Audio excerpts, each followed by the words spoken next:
Hey class, I thought what I would do is show you how I put together a Pomme Anna. What a Pomme Anna is it's kind of a lovely layered, beautiful piece of potato. What I've got is a heavy bottomed pan that's gonna cook it really well. And I'm just gonna dot the bottom of my pan with some butter. And then I'm gonna start layering some potatoes in as pretty way as I can. I don't want too much butter on the bottom. Oh, sorry, one thing I'm forgetting is I also want to put some salt and pepper right here, just so my top layer is seasoned. I'm going to season various layers throughout as well. Alright, so now I'm going to start layering my potatoes in as pretty a pattern as I can get. I've cut my potatoes incredibly thin. That was by design. That's so every layer can cook really well and I can have a really pretty design at the end. So just watch while I put this together and then I'll describe what I'm doing again in a bit more.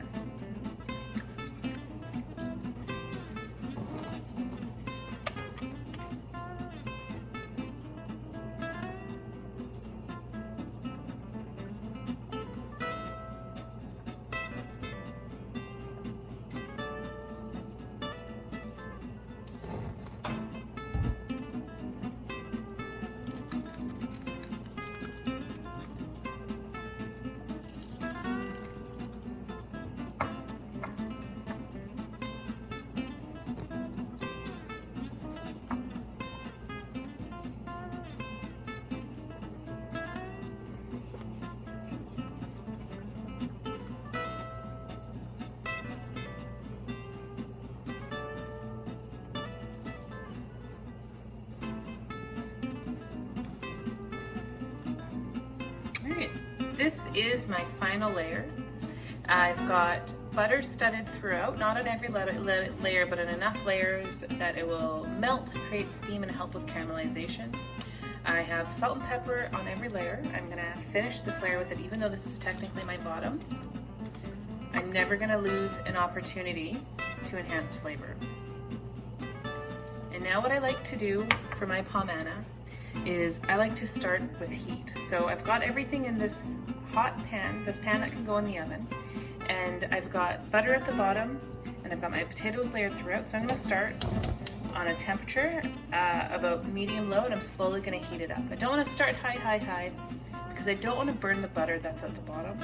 I want the butter to melt, and then I want to increase the temperature in order to caramelize a little bit before I get it in the oven to finish.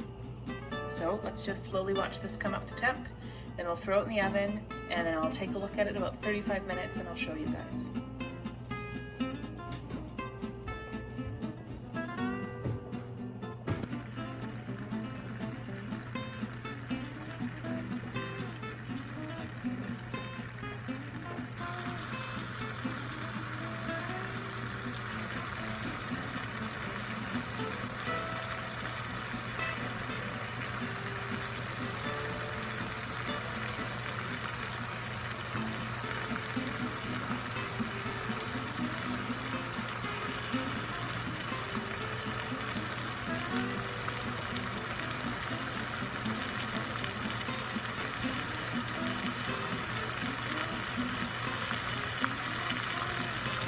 Alright, so I've just turned it off. By the sound of it and the looks of it with the steam coming up, I slowly brought my heat up to hot, from low all the way to hot, sorry, medium low to hot.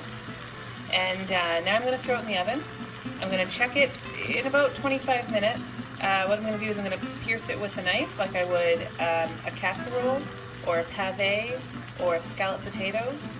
And then when it can fit all the way through, I'm going to make sure, so like when all of my pieces of potato are cooked, I'm going to make sure that my bottom is crisp enough, and I'm going to flip it upside down, and that's going to be how I present it.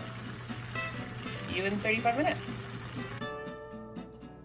Alright guys, my potato is out of the oven. It's super piping hot. It's movable. It has a little shaky sound as if it was crunchy on the bottom, and I can put a knife through at the bottom, like from the top to the bottom like I would a casserole. So what I'm going to do now is do a quick though, to flip it upside down, to show you this very beautiful Pomme Anna. So you can see the very top of my Pomme Anna has this pattern that I made, and it's glistening and golden brown with all of the butter that I've added in there. And every layer has salt and pepper. I'm just gonna cut it up for you guys.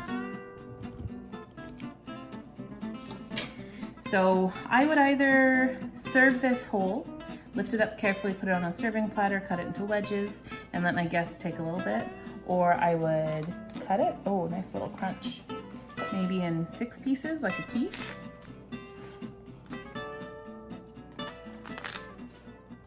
Maybe I'll take one of these lovely wedges and put a poached egg on top, maybe a little bit of herbs, maybe some chives, maybe some chopped bacon. But this is my Pomme Anna.